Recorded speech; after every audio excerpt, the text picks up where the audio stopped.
Hey, what's going on YouTube? It's Andy back again from the underground, and today we're taking a look at the Mutant Metals Snapback rollers. These rollers are made for your power rack to allow you to mimic a monolift. These are really helpful when it comes to bench pressing with an unrack and squatting without having to walk out your squat. I got mine specifically for bench press, and before I was using the Edge Fitness Monolift arms as well as the Rogue 1.0 arms, and these are a cut above the two.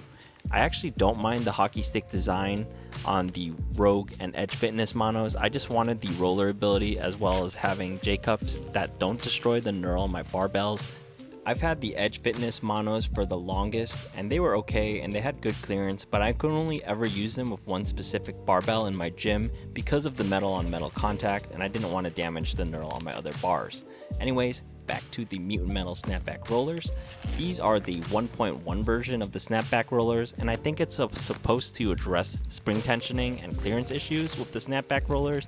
I'm not too entirely sure on the versions and iterations, but mine also comes with a front lip UHMW protection, and I've seen others without it. I actually ordered these back in April 2nd, 2024, and I received them September 9th, 2024, so right around 5 months of waiting on them. These cost me $596.80 shipped to my door, and they are pretty pricey and probably the most expensive monolift attachment on the market. And I do think these are worth it if you're into having rollers and a monolift style handoff for bench. If you can get them used for a lower price, then it would be a no-brainer in my opinion. These are definitely not necessary to have at all, and you can always just bench on normal or roller J-cups, but to me, I prefer the monolift handoffs. For me, it helps out my shoulders a good amount by not having to unrack the weight and then moving it over to my chest. So I've actually been using these ever since I got them, and I even did a meet prep with them, and that's why I'm finally bringing you this review.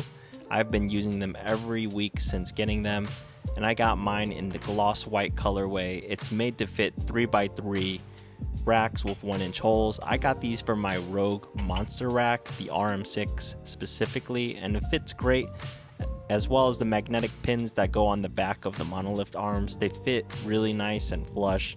I'm not sure how they would fit on a metric rack or if the back pin would fit, so if anyone would like to chime in the comments if they have a Rep or Titan rack with these monolift arms, that would be great.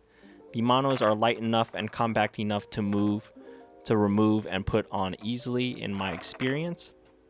And if you have any questions on the size specs of these monolift arms, I will link the website down below.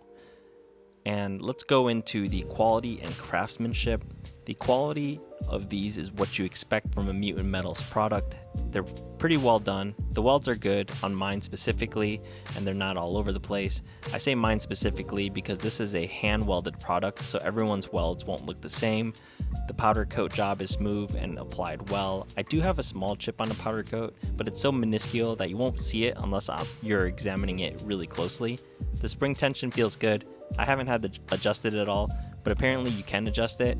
I just haven't felt the need to, or having to replace them. When I first got the monos, the springs felt a lot tighter, but now it feels a lot more broken in, and I'm able to get a tad bit more clearance when the bar is loaded with weight. In the next few clips, you're going to see me set up the arms to measure the clearance that you get with these monolifts. In terms of clearance, you're going to get 1.5 to 2 inches of clearance with these monos. The start position from the retracted arm J-cup is about 7.25 inches out, and when the bar is loaded with weight, it comes to about 9 inches. This is measured from the front lip of the J-cup, and for me, it's good enough for bench. I would like to say my bench bar path is somewhat pretty straight, so I don't have a lot of issues hitting the front of the J-cups. But if you have a more unconventional bar path, you might hit the front of the J-cups. I do think these take some time to get used to, especially with the handoffs and if you've never really used monolift arms before. I don't recommend maxing out on these the first day that you get them. I have tried these monos for squats and it works, but I've never been one to use monolifts for squats in general. I've always preferred to walk out my squats, so my experience in squatting on the snapback rollers is pretty limited here. And the last question I'm going to pose to you, is it worth it? If you really like bench pressing on monolifts and want a smooth roller action, these snapback rollers will be worth it to you. But if you don't care about getting a lift off or rollers, or you're on that strict I only train how I compete, then these are definitely not for you.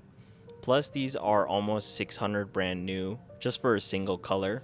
My homie has a pair of stainless steel snapback rollers, and you don't even want to know how much he paid for them or how long he waited to get them.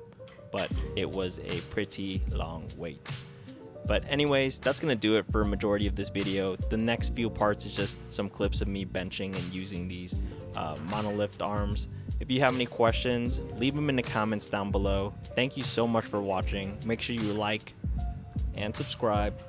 Holla back at your boy, and I'll see you in the next one. Peace.